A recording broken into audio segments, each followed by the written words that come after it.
You are listening to Amplify Your Success Podcast, episode 189. And today, let's uncover your filter for how to say yes to your best opportunities. Are you ready for this? Let's get started. Welcome to the Amplify Your Success Podcast. Hey, are you a thought leader, creative entrepreneur, or change maker and want to magnify your impact, boost influence while creating a financial abundance? Stay tuned for today's inspiring episode with your host, Melanie Benson. Hello there, business leaders and inspired entrepreneurs. It's your host, Melanie Benson here, Profit Amplifier. And today I want to share a little technique that I teach my Amplify Mastermind clients. And I actually do an hour of power on this training at least once a year because it's so vital to learn how to pick the right opportunities. And I want you to really check in for a minute. How many times have you said yes to something and you later went, why did I do that?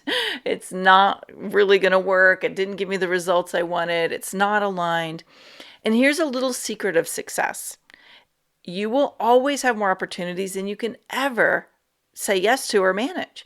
And one of the muscles we have to build as we get more and more successful, and I really think at any stage of your business growth, knowing what to say yes to is equally as important as knowing what to say no to. Write that down. What you say yes to is equally as important as what you know how to say no to. And knowing what should get your yes versus what gets your no helps you avoid feeling overwhelmed, helps you taking on projects that you waste time and money on because they don't really go the direction you wanted them to. They don't bring you results. But more importantly, it also helps you raise your profile, your authority, and your credibility because when you say yes to the right opportunities, they will catapult you. Now, just a little background. I actually was in corporate America in a Fortune 500 company for close to 15, 20 years, working in different roles. But in the last 10, I was in a role where we had to really evaluate every opportunity that came in. It was like our time and our resources were sacred. And that is a message for you, my friend. Your time and your resources are sacred. And what I discovered by working with that company, the last company for the last 10 years of my corporate career, was that we oftentimes chase the illusion of what we believe is possible, but don't do our due diligence to evaluate, is it really the right place for us to invest our time and energy? And when you cultivate this awareness, you cultivate this more deeply, you will find that it's much easier to figure out ahead of the time of instead of like making wasted time and energy on things that don't go where you want them to go and later feeling resentful or frustrated or overwhelmed, you can evaluate these things earlier. So I'm going to teach you something I call the opportunity filter today. And the thing you need to understand is an opportunity filter has to be customized to you. There's not one way to do it.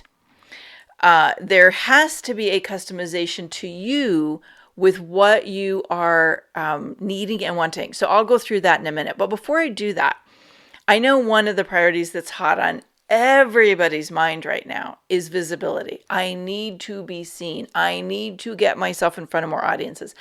And again, we want to make sure that we avoid making costly mistakes along the way, right?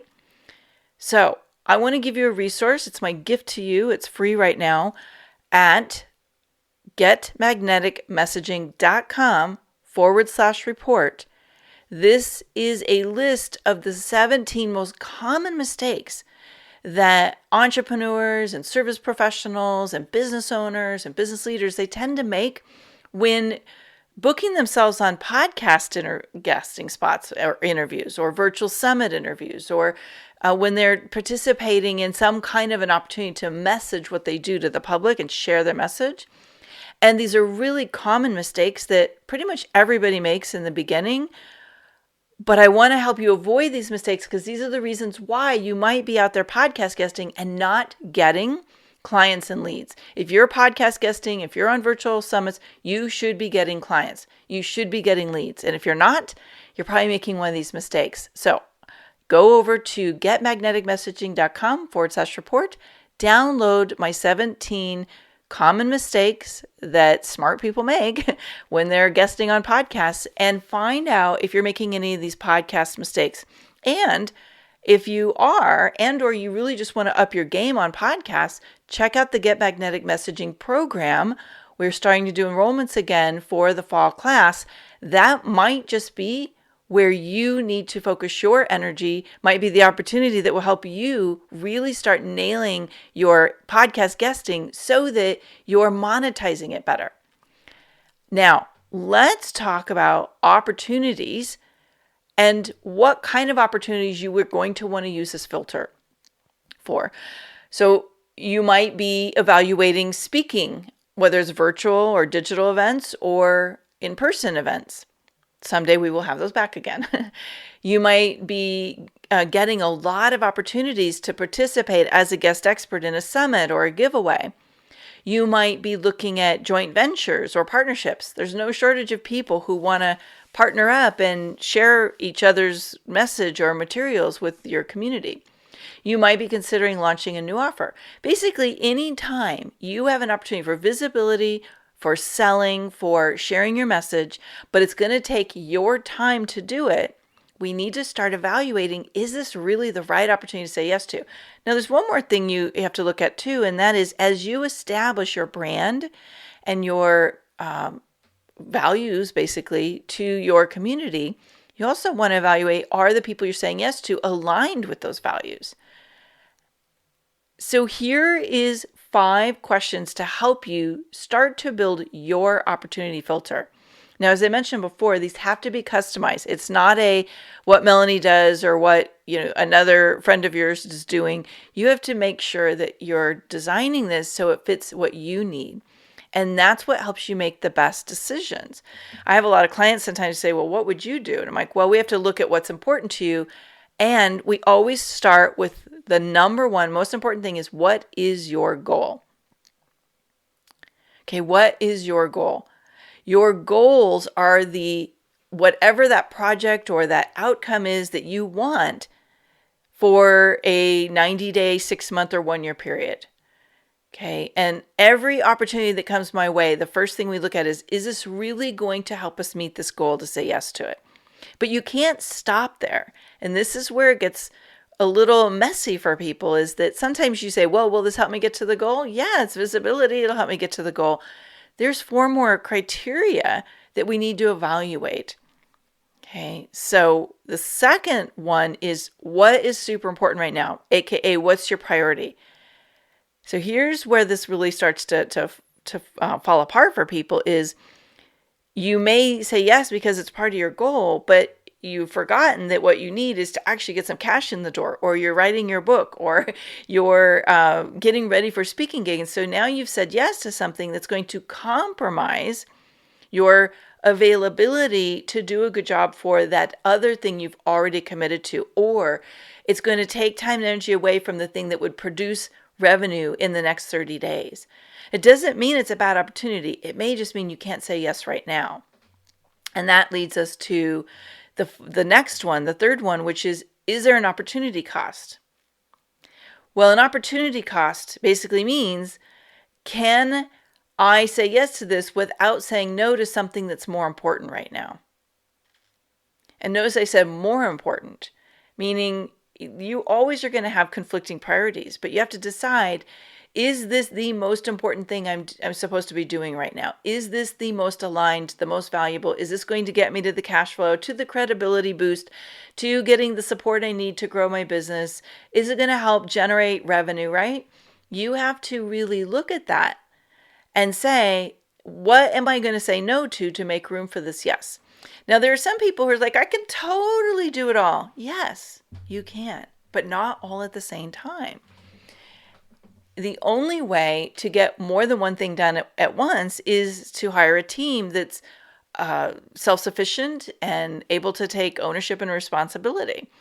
So when we say yes to something, we're in essence saying no to something else.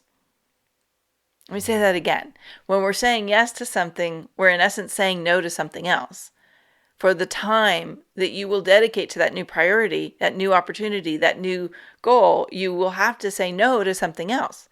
And even if you do have a team, one of the biggest complaints I hear from people who are working virtually on teams, they're virtual contractors, they're VAs, they're even employees, is that my lead person, my client, my manager, my boss, whoever that is constantly firing off new things we have to do all the time, and I can't keep up with everything. So opportunity cost is, am I going to say no to something? Am I going to delay something else that's really important? And is that worth it? And then it may prompt a better discussion of how could we say yes to all of it? What would have to happen? Would I need someone to run this for me? Would I need to be willing to put something on pause that's maybe less valuable than this new opportunity coming in? The next question is, how will it make me money? I know some people are like, it's not about the money, Melanie. Well, it kind of is. Let's face it. We're all business owners. Making money is part of what we have to do. And if what you're saying yes to repeatedly is not about making money, you have to ask yourself, what am I really prioritizing? There are times when I've had to do what I call values alignment exercises with clients because they keep saying yes to things that don't make them money. And we had to really look at what is it that is important to you. Now, if you're saying yes to opportunities that are really great and they're exciting and they feel good, but they're not making any money, we have to look at, do you actually value making money in your business? And if not, do you have a hobby? Because hobbies don't have to make money. Or do you have a business? Show me the money really is about looking at what would it take in this opportunity to lead to making money. And if you do that right, then you're going to say, all right, well, I need to get 12 clients out of this, or if I got 20 new leads or 100 new leads or 1,000 new leads, or it's going to take us 6 months to really work the process because we can use this to push traffic to our new offer, right? So you start to have the conversations of how will this lead to driving revenue in the door? And I don't believe in every single case it has to deliver money directly. But you may need to look at what is my path to monetize this effort that I'm putting into this opportunity. Now, show me the money gets a little more important when A, one of your core priorities right now is making money. B, you are getting a lot of opportunities for significant time investment, and you have to start looking at where is the revenue potential. And third, it's something that's going to take longer than 6 months to implement. You have to start looking at what point does this opportunity or this product launch or this offer we're cultivating move from being an idea that's taking money away from me, I'm investing into it, to flip that into it's now producing revenue. And then later, when does it start becoming profitable? This is a real mastery question, because if you don't know when something can produce revenue, then you're not digging deep enough to ask yourself the right questions in these opportunities. And then the last criteria, and I think this is an important piece that we oftentimes miss, and this can lead to later resenting the project or procrastinating, it is what really lights you up. Is this an opportunity that's going to give you fuel and inspiration and get you fired up? Or are you feeling overwhelmed by it and depleted by it before you even get started?